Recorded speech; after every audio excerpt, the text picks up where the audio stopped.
ولی معاون به شنیدن اولین کلمات گرگوار رویش را برگردانید و از بالای شانه‌ای که لرزه بدان مستولی شده بود با روی ترش او را نگاه می‌کرد.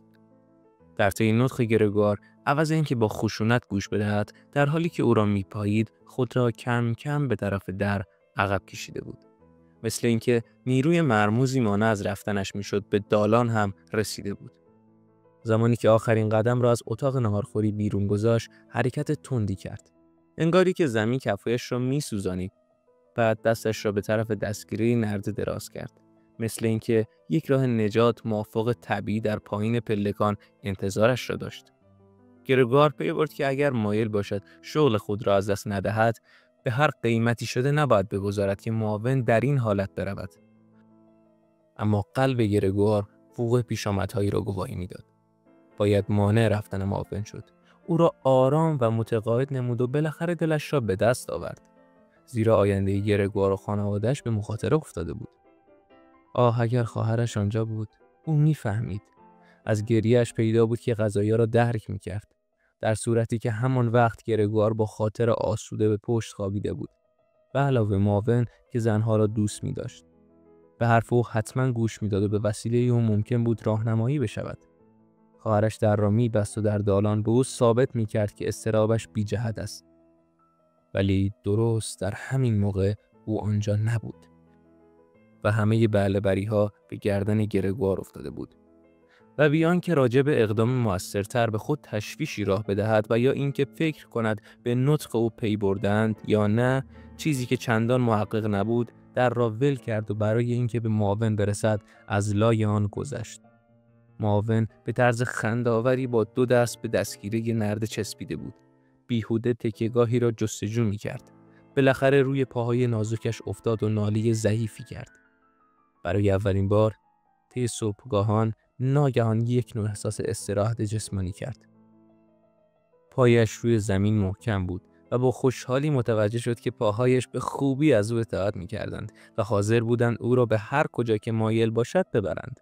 و از همان دم گمان کرد که پایان رنج‌هایش فرا رسیده. ولی در حالی که از لحاظ احتیاجش به دویدن در محلی که ایستاده بود لنگر برمی داشت، نزدیک مادرش رفت که پخش زمین شده بود. ناگهان دید با وجود اینکه به نظر می آمد غش کرده است، از جا پرید و دستهایش را در هوا بلند کرد و انگشت‌هایش را از هم باز نمود و زوزه می کشید. به فریادم برسید: کمک کنید، کمک کنید! و سرش را خم کرد تا او را بهتر ببینند. بعد چیزی که به طور آشکار متناقض به نظر می آمد، دیوانه‌وار پس رفت بیان که فکر کند که روی میز هنوز پر از ظرف است. تنه به میز زد و به تدریج مثل یک نفر گیج رفت روی میز نشست. گویا ملتفت نبود که نزدیک او قهوه جوش برگشت و قهوه روی قالی جاری شد. پسر نگاهی به بالا کرد و نفس زنان گفت: مادر جان، مادر جان. گذران معاش پدر و مادر و خواهرم به عهده بنده است. من مواجه با موقعیت دشواری شدم، اما به وسیله جدیت در کار خودم را از این مهلکه نجات خواهم داد. خواهشمندم که موقعیت بنده را دشوارتر نفرمایید، زیرا به حد اعلا دشوار هست. استدعای عاجزانه دارم که در تجارتخانه محترمتان از حقوق بنده دفاع بفرمایید. این نکته را به خوبی می‌دانم که عموماً با شاگرد تاجر حسن نظر ندارند. گمان می‌کنند که مداخل سرشاری دارد و زندگی عریض و طولانی می‌کند. بنده تصور می‌کنم که وضع کنونی این عقیده باطل را تایید نمی‌کند. ولی حضرت آقای معاون، حضرت عالی که بهتر از همه به احوال کارمندانتان واقف هستید، حتی بهتر از شخص حضرت آقای رئیس، بین خودمان باشد، زیرا مشارون الیه به علت اینکه کارمندان را استخدام می‌کند محتمل است به زیان یکی از آنها تحت تاثیر واقع شود. البته حضرت تعالی مطلعید، شاگردی که تقریباً در تمام سال هیچ وقت در تجارتخانه نیست، اغلب ممکن است فقط دچار اراجیف یا اتفاق یا بهتان بی اساس بشود و برایش به کلی غیر مقدور است که از خودش دفاع بکند.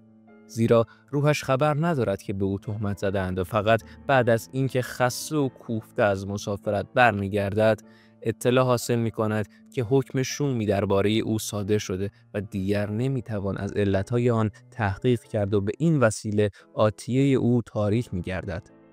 حضرت آقای معاون، استدعای عاجزانه دارم قبل از اینکه اظهار لطف و موافقت خودتان را نسبت به بنده اعلام فرمایید تشریف نبرید. معاون را کاملا فراموش کرده بود و قهوه را میدید که میریزد. گرگوار نتوانست خودداری کند از اینکه چندین بار در هوا با آرواره‌های شرکتی بکند، مثل کسی که مشغول خوردن چیزی است. در آن وقت مادر دست به جیغ و داد گذاشت، از روی میز بلند شد و در آغوش پدر افتاد که جلوی او آمده بود. ولی گرگوار وقت نداشت که به آنها بپردازد. معاون در پلکان بود و چانه‌اش را روی نرده گذاشته بود و آخرین نگاه را به پشت سر انداخت. گرگوار قوایش را جمع کرد برای اینکه سعی کند دوباره او را بیاورد. این طریقه که یگانه وسیله ممکن بود، مانع شد که حتی پس از باز شدن در، پدر و مادرش تا چند لحظه او را ببینند. لازم بود یکی از لثه‌های در را بگرداند، آن هم با مراعات احتیاط کامل تا ورود آنها باعث نشود که به پشت بیفتد. هنوز در گیر و دار بود و تمام توجهش را به این کار مصروف داشت. ناگهان صدای مافوقش را شنید که اوه بلندی گفت، مثل صدایی که وزش شدید باد تولید بکند، و او را که از همه به در نزدیکتر بود دید که دستش را روی دهان بازش فشار میداد و به آرامی عقب میرفت، مثل اینکه نیروی نامرئی با قوتی ثابت او را از جای خود عقب میراند. مادر که با وجود حضور معاون با موهای ژولیده ایستاده بود، دستها را به هم متصل کرده به پدر نگاه کرد. بعد 2 قدم به سوی گرگوار رفت و در میان حلقه خانواده زمین خورد. دامن لباس دورش پهن شد. در حالی که صورتش بین پستانهایش فرو رفت و کاملا مخفی گردید، پدر با حالت شریرانه مشت‌های خود را گره کرد. مثل اینکه می‌خواست گرگوار را به اتاق خودش عقب براند. با حالت بهت به اتاق ناهارخوری نگاه کرد و با دست چشمش را گرفت و با حق بلندی چنان به گریه افتاد که سینه پهنش تکان می‌خورد. گرگوار از دخول به اتاق خودداری کرد و فقط به در بسته یله داد و از آنجا نیمی از بدنش پیدا بود و از بالا سرش را به پهلو خم کرده بود تا مترصد پیشامدهای بعد باشد. بنابراین هوا خیلی روشن‌تر شده بود. به طور واضح آن طرف کوچه یک تکه از عمارت روبرو که یک بیمارستان دراز 12 با پنجره‌های مرتب بود و به طرز خشنی نمای عمارت را سوراخ می‌کرد دیده می‌شد. هنوز باران می‌بارید، اما قطرات درشتی بود که از هم فاصله داشت و تک تک به زمین می‌افتاد.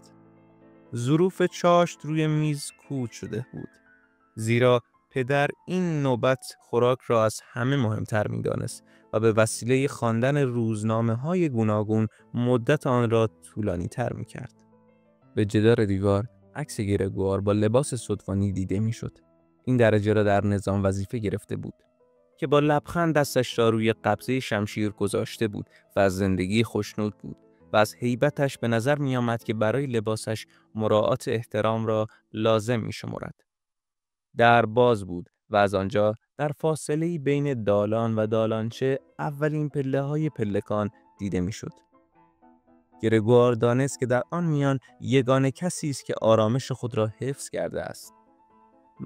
من الان لباس می‌پوشم، نمونه‌هایی را جور می‌کنم و راه می‌افتم. آیا می‌خواهید که حرکت کنم؟ می‌خواهید؟ حضرت آقای معاون، ملاحظه می‌فرمایید که لجوج نیستم. بیشک مسافرت دشوار است، اما من نمی‌توانم از آن چشم بپوشم. حضرت آقای معاون، شما کجا تشریف می‌برید؟ به تجارتخانه؟ بله. آیا مطابق واقع گزارش خواهید کرد؟ برای هر کسی ممکن است اتفاق بیفتد که در انجام مقررات اداری غفلت بکند، ولی این مناسب ترین موقع است برای اینکه خدمات سابق او را در نظر بگیرند و به خاطر بیاورند که پس از رفع قائله بیش از پیش به کار خود علاقه‌مندی نشان می‌دهد. شما البته مستحضرید که بنده مدیون مراهم حضرت آقای رئیس میباشم. برای اینکه سعی کند دوباره او را بیاورد. معاون که بیشک مظنون بود به یک جس از چندین پله پرید و ناپدید شد و فریاد کشید ای وای، به طوری که صدایش در تمام راه پله پیچید. این گریز تأثیر ناگواری در پدر کرد که تا کنون نسبتاً حواسش سر جا بود. خود را باخت و عوض اینکه دنبال معاون بدود و یا اقلاً مانع تعقیب گرگوار نشود، با دست راست عصای مهمان را که با لباده و کلاهش روی صندلی جا گذاشته بود و با دست چپش روزنامه‌ای را که روی میز بود برداشت و خود را موظف دانست که پاهایش را به زمین بکوبد و روزنامه و عصا را در هوا تکان بدهد تا گرگوار را دوباره به پناهگاه خودش براند. هیچ گونه التماسی پذیرفته نشد و به علاوه هیچ خواهشی فهمیده نمیشد. گرگوار بیهوده سر خود را به حالت تضرع جلوی او گرفت. هرچه به پدرش اظهار فروتنی می کرد در او تأثیری نداشت و به کوبیدن پای خود می افزود. در اتاق ناهارخوری مادر با وجود سرما پنجره را باز گذاشته بود و تا حدی که ممکن بود به بیرون خم شده بود و صورت را با دستهایش فشار میداد. جریان شدیدی هوای اتاق و راهرو را عوض کرد. پرده ها باد کرد. روزنامه ها جمع شدند. چند صفحه از آن روی کف اتاق افتاد ولی پدر بی مروت پسرش را دنبال می کرد و به طرز رام کنندگان اسب وحشی سود می کشید و گرگوار که عادت به عقب رفتن نداشت به طعنی پس می رفت. اگر می توانست برگردد به زودی به اتاقش می رفت. اما بیمناک بود که کندی چرخ زدن او پدرش را بیشتر از جا در بکنند و در هر آن می ترسید که ضربه کشنده‌ای با این چوب تهدیدآمیز روی سر و گردنش فرود بیاید. در این صورت فرصت انتخاب در بین نبود. گرگوار با وحشت ملاحظه کرد که وقتی به عقب میرفت جهتی را که انتخاب کرده بود به آن مسلط نمیشد و از مشاهده طرز رفتار پدرش که دائما نگاه وحشت زده‌ای به او میانداخت حرکت پیچ خوردن را با تمام سرعت ممکن یعنی متاسفانه با کمال طعنی شروع میکرد. شاید پدر متوجه حسن نیت او شد، زیرا عوض اینکه مانع این حرکت بشود از دور راهنمایی میکرد و گاهی گرگوار را با سر عصا کمک مینمود. گرگوار با آسمانی زده و چشمانی اشکبار به او خیره شد و گفت چرا تو داری میری؟ اما او که نمیدانست چرا دارد میرود. کاش فقط این سودهای تحمل ناپذیر را ترک میکرد. زیرا گرگوار خودش را گم میکرد. تقریباً حرکت پیچ خوردن را تمام کرده بود. اما از صدای این سود در حرکت اشتباه کرد و از زاویه‌ای که طی کرده بود کاست. بالاخره همین که دید جلو دهنه در اتاق واقع شده شادی بی پایانی به او دست داد. ملتفت شد که بدنش عریض‌تر از آن بود که بی اشکال بتواند بگذرد. طبیعتاً به فکر پدرش نمی رسید و بدخلقی که به او دست داده بود مانع بود که در دیگر را باز بکند تا به گرگوار اجازه رد شدن بدهد. فکر ثابتی در کلش بود که بایستی فوراً گرگوار داخل اتاق شود. او هرگز نمی توانست متحمل مقدمات مفصلی بشود که گرگوار لازم داشت تا بلند بشود و سر پا بگذرد. گرگوار صدای داد و بیداد را پشت سرش میشنید. بیشک برای این بود که او را براند تا بگذرد. مثل اینکه هیچ مانعی در بین نبود. این جنجال مثل صدای 100,000 پدر در گوشش منعکس میشد. موقع شوخی نبود و گرگوار هرچه باد خود را لای گذرگاه در کرد و همانجا به حالت خمیده قرار گرفت. بدنش از یک طرف بالا مانده بود و پهلویش از 4 چوبه در که رنگ سفید آن از لکه‌های بدن نما قهوه‌ای رنگ شده بود خراشید. گرگوار گیر کرده بود و به تنهایی نمیتوانست خودش را نجات بدهد. از یک طرف پاهایش در هوا موج میزد و در میان هوا پیچ و تاب میخورد. از طرف دیگر به طرز دردناکی پاها زیر بدنش بی حرکت مانده بود. در این وقت پدر از عقب یک اردنگ محکم زد و این دفعه باعث تسلیت خاطر گرگوار شد. او خط سیر طویلی را طی کرد و میان اتاق به زمین خورد. خون ازش رفت. در با یک ضربت عصا بسته شد و بالاخره سکوت برقرار گردید. گرگوار طرف غروب از خواب سنگینی که مانند مرگ بود بیدار شد. بر فرض هم که مزاحم او نمی شدند. بیشک دیرتر از این بیدار نمی شد زیرا به حد کافی استراحت کرده بود.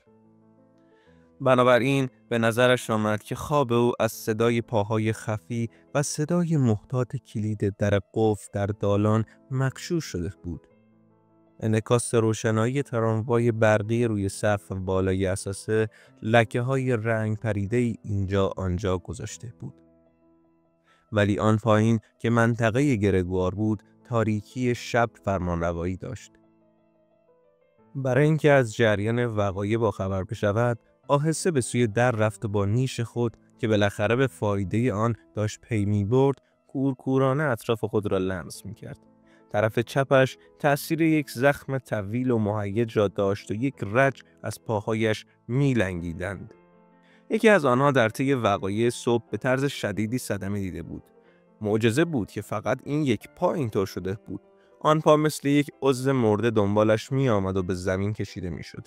وقتی که جلوی در رسید، فهمید که چه چیز او را جلب کرده. بوی خوراک.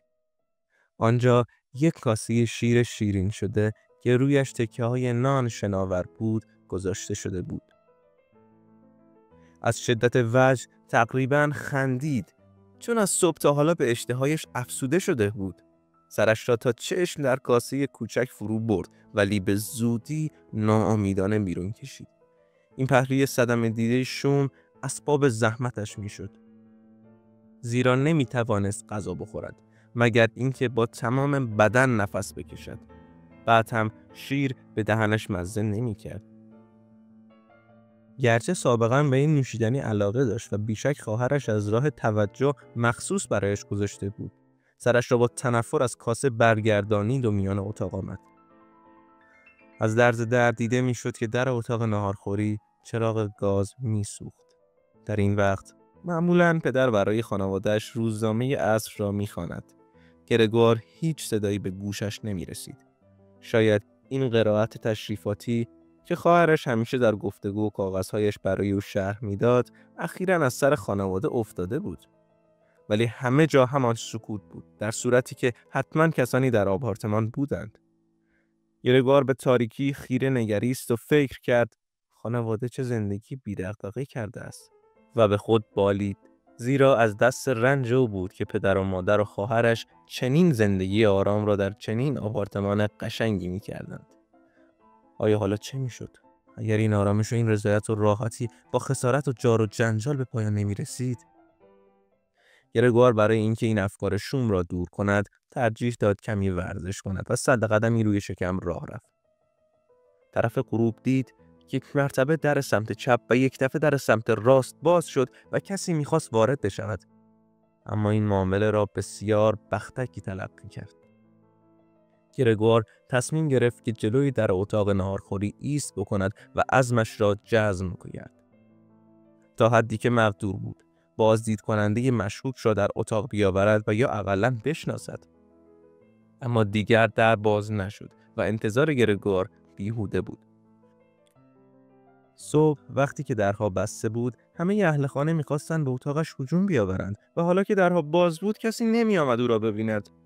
حتی کلیدها را از پشت به در گذاشته بودند.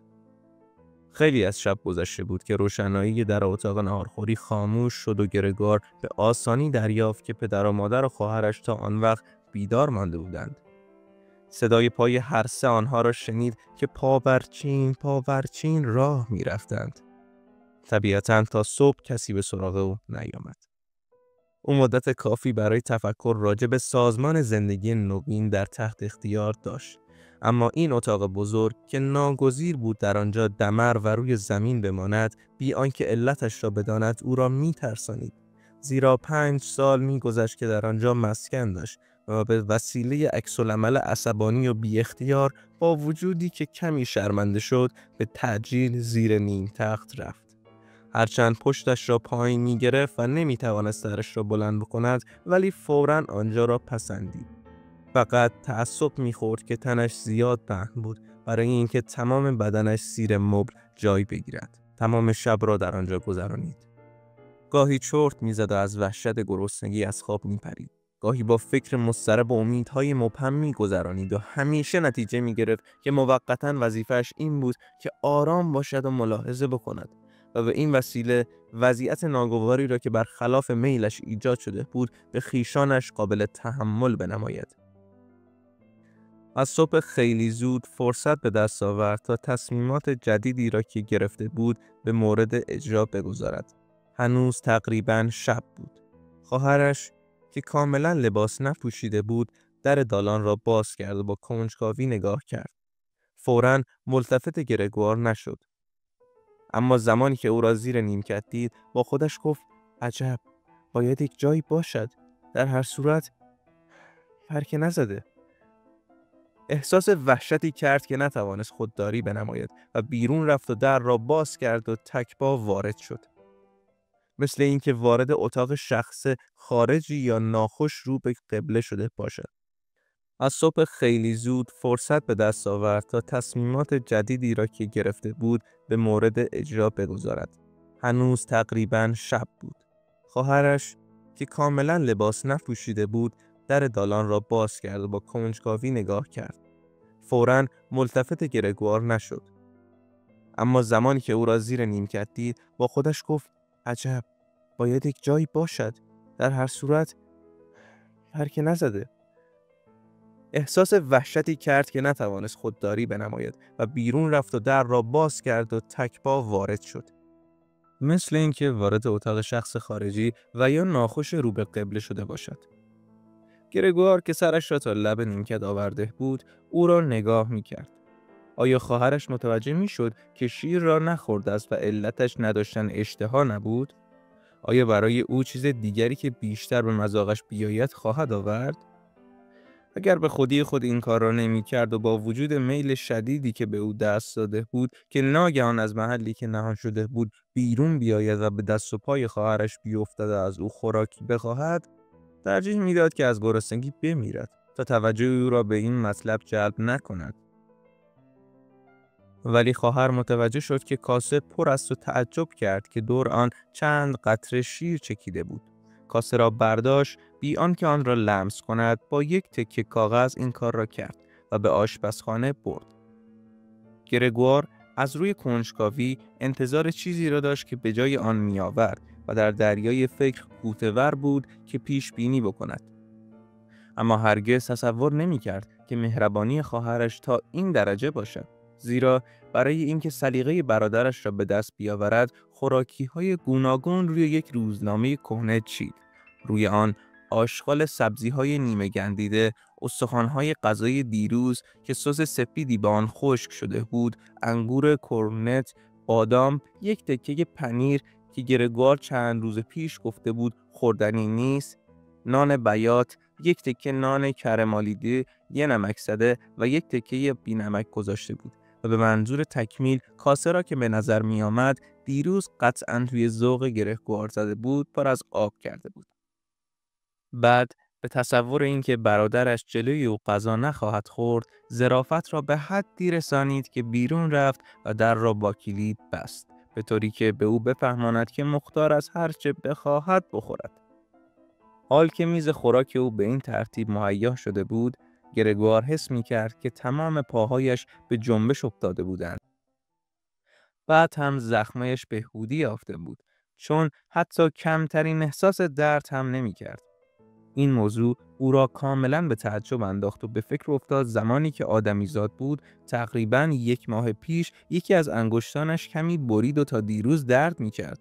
فکر کرد آیا حس من کمتر شده؟ اما به طرز ناگهان و ضروری بین تمام غذاهای دیگر او مشغول مکیدن پنیر شده بود. مثل یک نفر آدم شکمو پی در پی با چشم‌هایی که از خوشحالی تر شده بود پنیر و سبزی‌ها و سس را بلعید. ولی تره بار به مذاقش خوش نیامد. همچنین بوی آنها توی ذوقش میزد و در موقع خوردن آنها را از چیزهای دیگر جدا میکرد. مدتی گذشت که کارش را تمام کرده بود و در همانجا به حالت تنبل مانده بود که هضم کند. ناگهان خواهرش کلید را به تأنی در قفل چرخانید برای اینکه علامت عقب نشینی را به او بدهد. با وجود کرختی که به او دست داده بود، وحشت بزرگی به او عارض شد و تعجیل کرد که زیر نیم تخت برود. در موقع کوتاهی که خواهر مشغول پاک کردن اتاق بود، با وجود غذای مفصلی که خورده و شکمش باد کرده بود، به طوری که در کنج عزلتش به زحمت نفس می‌کشید، خیلی همت لازم داشت برای اینکه آن زیر بماند. بین دو آرزوی خفقان چشم‌های ورم کرده خواهرش را از زور گریه دید که بدون نیت بد باقی مانده خوراکش چیزهایی را هم که او دست نزده بود جارو می‌کرد. مثل اینکه به هیچ وجه به درد نمی‌خورد و همه آنها را در سطلی ریخت و در چوبی آن را گذاشت و دست پاچه بیرون برد. به محض اینکه بیرون رفت، گرگوار برای اینکه خمیازه بکشد شکمش را به حجم معمولی برگرداند، از گوشه انزوای خود خارج شد. به این ترتیب هر روز به او غذا می‌دادند. صبح پیش از بیدار شدن پدر و مادر و کلفت و بعد از ظهر ناهار که تمام می‌شد، وقتی که پدر و مادرش چرت می‌زدند و اما کلفت در این اوقات همیشه خواهرش برای او کاری در خارج می‌تراشید. واضح است که آنهای دیگر نیز نمی‌خواستند که او از گرسنگی بمیرد، ولی ترجیح می‌دادند که از امر خوراک او به وسیله دیگران مستحضر بشوند. شاید تحمل این تماشا را نمی‌آوردند، شاید آنقدر هم بیزار نبودند، شاید دختر جوان می‌خواست از زحمت آنها بکاهد. باید تصدیق کرد که بدبختی‌های آنها به حد اعلا بود. گرگوار هرگز نتوانست بفهمد که روز اول به چه بهانه‌ای دکتر و قفل ساز را از سر باز کردند. زیرا هیچ کس نمی‌توانست رابطه فکری با او داشته باشد. هیچ کس. بیان که خواهرش را مستثنا بکند، تصور نمی‌کرد که او بتواند فکر دیگران را دریابد. او فقط راضی بود هنگامی که خواهر در اتاقش می‌آمد، صدای او را بشنود که بین دعای نام مقدسین را به زبان می‌آورد. این بعدها اتفاق افتاد. آن هم زمانی که گرت به این وضع جدید سر تمکین فرود آورده بود. گرچه به آن هرگز عادت نکرده بود. گرگوار بعدها گاهی روی لب‌های دختر جوان تفکری که لطف و مهربانی را میرساند و یا اجازه میداد که چنین حدسی را بزنند دیده بود. زمانی که همه غذاها را میخورد، دختر میگفت امروز به دهنش مزه کرده. دفعه‌های دیگر وقتی که از خود اشتهایی نشان نداده بود، چیزی که اغلب اتفاق میافتاد با لحن غمناکی اظهار میکرد باز هم به هیچ چیز دست نزده. اما گرگوار مستقیما از اخبار اطلاعی حاصل نمیکرد. به گفتگوهایی که در اتاق ناهارخوری میشد گوش میداد. به محض اینکه صدای حرفی میشنید به طرف دری که مساعده تر بود میشتافت و با تمام بدن به آن میچسبید. در اوایل تقریباً صحبتی نمیشد مگر اینکه کم و بیش مستقیما راجب او بود. در طی 2 روز موقع غذا گفتگوهایی راجب وضع جدید رفتار با او اختصاص داشت.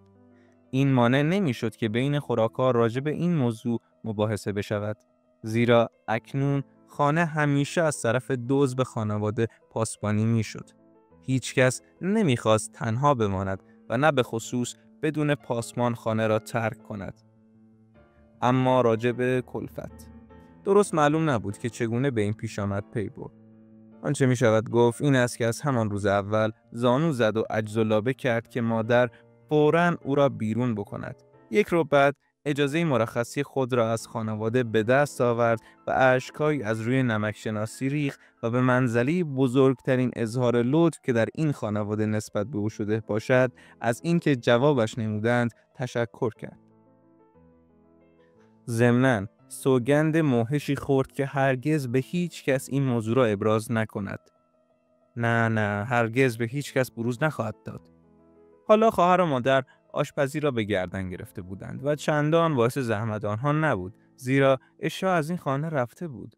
گرگوار هر دم میشنید که یکی از اعضای خانواده‌اش به دیگری بیهوده اندرز میداد که غذا بخورد و همیشه همین پاسخ را میشنید: متشکرم، سیرم. یک چیزی شبیه این جواب را میشنید. شاید مشروب هم نمیخوردند. اغلب خواهر از پدر میپرسید آیا مایل نیستید که آبجو بخورید؟ و با کمال میل داوطلب میشد که شخصاً برود و بخرد. در مقابل سکوت پدر برای اینکه رو در بایسی مانع نشود میگفت که ممکن است دربان را بفرستد. ولی پدر با یک نه تزلزل ناپذیر جواب میداد که موضوع منتفی شد. در طی روزهای اول آقای سامسا به زن و دخترش وضعیت و دورنمای مالی خانه را توضیح داد. فاصله به فاصله بلند میشد، میرفت کاغذ یا دفترچه قبض‌هایی را از صندوق ورت‌هایی که 5 سال پیش آن را از غرق شدن نجات داده بود، همان وقت که ورشکست شد، برمی‌داشت و می‌آورد. صدای باز کردن قفل پرچم و خم و بستن آن بعد از آنکه آنچه را که می‌جست پیدا کرده بود، شنیده می‌شد.